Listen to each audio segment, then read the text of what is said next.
¿Qué te parece, Carmen, si vamos a ver ahora el y yo por qué del día de hoy, que es un recuento de los crímenes que ha habido en estas campañas electorales y previo a las campañas electorales? ¿Qué te parece si hacemos un pequeño recuento?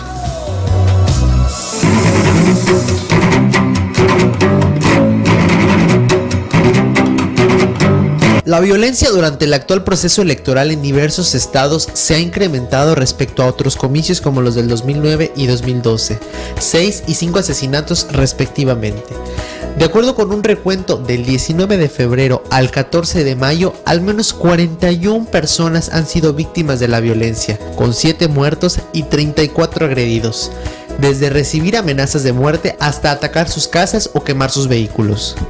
Estos hechos delictivos han afectado a 2 estados. Los más importantes y más afectados han sido Guerrero, Michoacán, Tabasco, Oaxaca, San Luis Potosí y Morelos, donde se han registrado los crímenes. Pero hay otras entidades como por ejemplo Morelos, que solo las amenazas de muerte provocaron que 7 panistas abandonaran la contienda.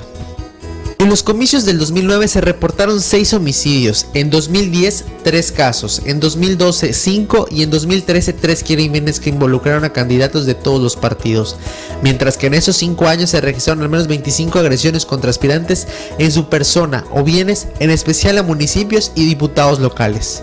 Hasta el pasado 18 de abril iban 28 víctimas de la violencia, con 3 muertos. Casi un mes después, el número de agresiones aumentó a 41 personas y se sumó el estado de Baja California Sur con un caso de agresión contra un candidato del PRI.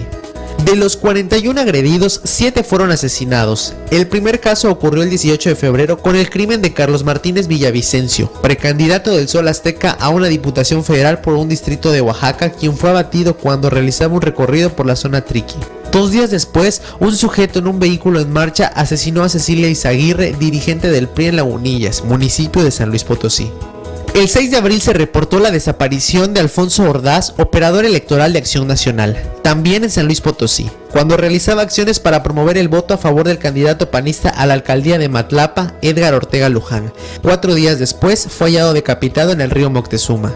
La cuarta víctima fatal fue una precandidata del PRD a presidenta municipal en Guerrero, Aida Nava González, quien el 11 de abril fue decapitada y a su lado fue dejado un mensaje.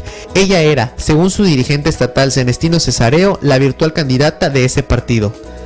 Apenas iniciaba mayo cuando en Chilapa fue asesinado el abanderado del PRI, Partido Verde Ecologista de México, Ulises Fabián Quirós, de 13 tiros, uno de estos en la cabeza.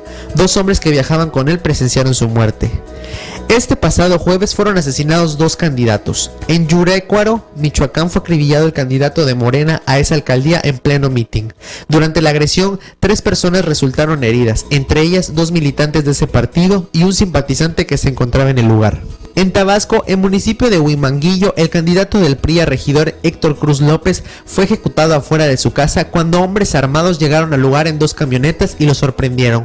Su hermano Eloy resultó lesionado en ese ataque.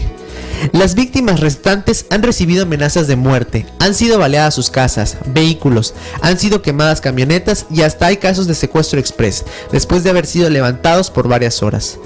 En los casos de los crímenes no hay detenidos. Una de las fiscalías de los estados afectados por estos crímenes es la del estado de Guerrero, fue la que salió y confirmó que no ha capturado absolutamente a nadie por los asesinatos en su estado en estos comicios electorales, pero se aseguran que existen algunos avances en las investigaciones.